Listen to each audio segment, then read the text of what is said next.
ओम श्री गणेशाय नमः। हरे कृष्णा, राधे राधे।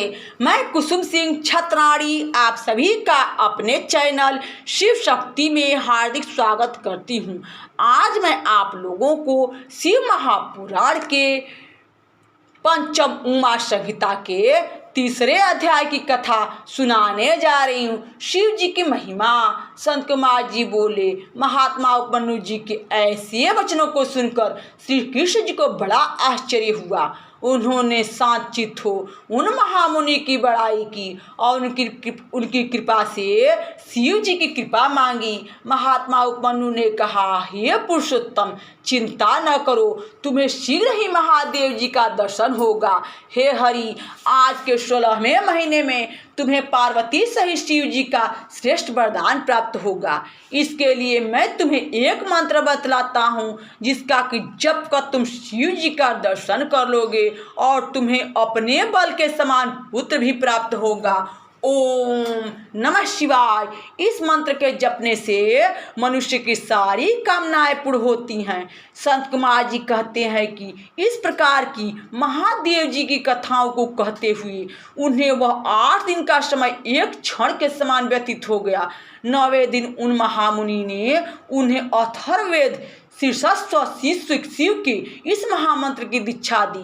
फिर तो वे जटाधारी मुंडी सावधान होकर एक हाथ को ऊपर उठाए हुए पैर के अंगूठे पर सारे शरीर का भार रखे हुए तप करने लगे। 16वें महीने के आते ही पार्वती सहित महादेव जी ने प्रकट होकर श्री कृष्ण जी को दर्शन दिया।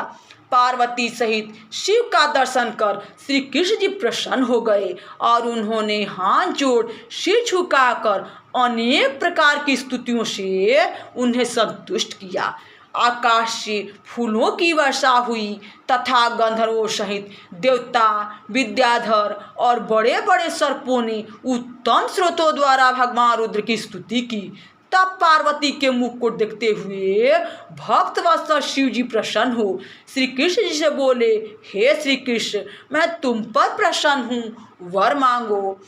तब उनके ऐसे वचनों को सुनकर श्री कृष्ण जी आदरपूर्वक अंजलि बांधकर सबके स्वामी शिव जी को प्रणाम करते हुए बोले कि हे महादेव जी, हे नाथ, हे महेश्वर, हे शंभु, हे पिनाकपाणी, हे शूलपाणी, हे नीलकंठ, मैं आपसे 8 उत्तम वरों को मांगता हूँ। पहला यह कि नित्य तुम में मेरी मति लगी रहे, दूसरा अटल यश, तीसरा सामीप्य, चौथा आप में सर्वदा स्थिर अनुराग, पांचवा मेरे 10 पुत्र, छठा मेरे अभिमानी शत्रुओं का नाश, सातवां शत्रुओं से मेरा कहीं तिरस्कार न हो और 8वां यह कि मैं सब योगी में अति प्रिय हूँ। हे देवों के स्वामी, यही 8 वर आप मुझे दीजिए। संत कुमार जी कहते हैं कि तब श्री कृष्ण जी के ऐसे वचनों को सुनकर भगवान शिव उनसे बोले कि तुम्हारे सब वर पूर्ण होंगे, तुम्हारा पुत्र श्याम बड़ा पराक्रमी होगा और जो कुछ तुमने इच्छा की है वह सब तुम्हारी इच्छाएं पूर्ण होगी। इस प्रकार महादेव जी से संपूर्ण वरों को प्राप्त कर श्री कृष्ण जी ने उनकी बड़ी स्तुति की और शिव जी संतुष्ट हुए। तब तपस्वी श्री कृष्ण जी से संतुष्ट हुई भक्त वत्सला पार्वती जी बोली, हे कृष्ण, मैं तुमसे प्रसन्न हूँ, तुम मुझसे जो भी चाहो वर मांगो। श्री कृष्ण जी ने कहा, हे देवी, यदि आप मुझ पर प्रसन्न हैं और वर देना ही चाहते हैं तो मुझे यह वर दीजिए कि मेरा ब्राह्मणों से कभी द्वेष न हो और मैं सदा ब्राह्मणों को पूजूं तथा मेरे माता पिता मुझसे सर्वदा संतुष्ट रहे। मैं जहाँ जहाँ सब मेरे अनुकूल रहें और मेरी योग्य कुल में उत्पत्ति होवे। मैं इंद्रादि देवताओं को तथा गृहस्थों, सन्यासियों और अतिथियों को सैकड़ों यज्ञों से संतुष्ट करूं।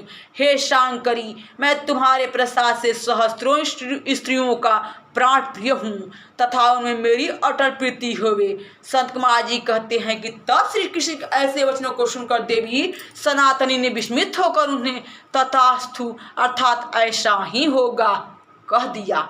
इस प्रकार श्री कृष्ण के ऊपर कृपा कर उन्हें सारा वरदान दे। वह पार्वती और शिव वहीं अंतर ध्यान हो गए। हे मुनीश्वर, उस समय वह पार्वती और शिव वहीं अंतर ध्यान हो गए। हे मुनीश्वर, उस समय श्री कृष्ण जी कृतार्थ हो शीघ्र उपमन्यु के आश्रम को चले गए। वहां पहुंचकर उन्होंने उपमन्यु मुनि को प्रणाम कर उनसे पूछा कि हे मुनीश्वर, क्या संसार में शिव से भी बढ़कर कोई अति क्रोधी और महाज्ञानी है? उपमन्यु मुनि ने कहा, हे गोविंद, शिव जी से बढ़कर न तो कोई ज्ञानी है, न तपी और कोई शूरवीर भी नहीं है। एक समय जो ब्रह्मलोक में महात्मा योगी ब्रह्मदंडी ने सहस्त्र नाम से भगवान की स्तुति की तो शिव का वही स्रोत सर्व कामदायक हो गया। जिस सांख्य के गीत को विज्ञानी निघंटू के समान आज तक पढ़ते हैं, हे कृष्ण, उसका नित्य स्मरण कर तुम शंकर के भाव को प्राप्त हो। महात्मा उपमन्यु से ऐसा सुनकर उन्हें नमस्कार करते और शिव जी को मन में स्मरण करते हुए श्री कृष्ण जी द्वारिकापुरी को चले गए। हे मुनि श्रेष्ठ, यही कारण है कि जो श्री कृष्ण जी संसार में सबसे अजीय और कृतकृत हुए। दशरथ के पुत्र श्री रामचंद्र भी भक्ति पूर्वक शिव जी की पूजा कर कृतार्थ तथा सर्वविजयी हुए। उन्होंने भी पहले पर्वत पर जाकर शिव जी के लिए बड़ा तप किया था और शिव जी से उन्हें ज्ञान तथा धनुष बाण प्राप्त हुआ था। शिव जी की पूजा से ही वे समुद्र में पुल बांध लंका में जाकर कुटुंब सहित रावण को मारकर अपने घर लौट संपूर्ण पृथ्वी को भोगे थे। महात्मा परशुराम ने भी तब से सर्वव्यापी शिव को पूजकर क्षत्रियों को नष्ट किया था और शिव जी से ही उन्हें वह फरसु प्राप्त हुआ था कि जिस फरसे के द्वारा उन्होंने क्षत्रियों को 21 बार भस्म किया था। शिव जी की प्रसन्नता से ही पराशर मुनि को जरा मृत्यु रहित योगींद्र वेद व्यास नामक पुत्र प्राप्त हुआ था। हे मुनीश्वर, इस प्रकार मैंने तुमसे संक्षेप में शिव जी का चित्र वर्णन किया। विस्तार से तो मैं क्या शेष जी भी नहीं कर सकते। यहाँ शिव महापुराण के 5वीं माह संहिता के 3रे अध्याय की कथा समाप्त हुई। बोलो शंकर भगवान की जय। हरे कृष्णा। राधे राधे।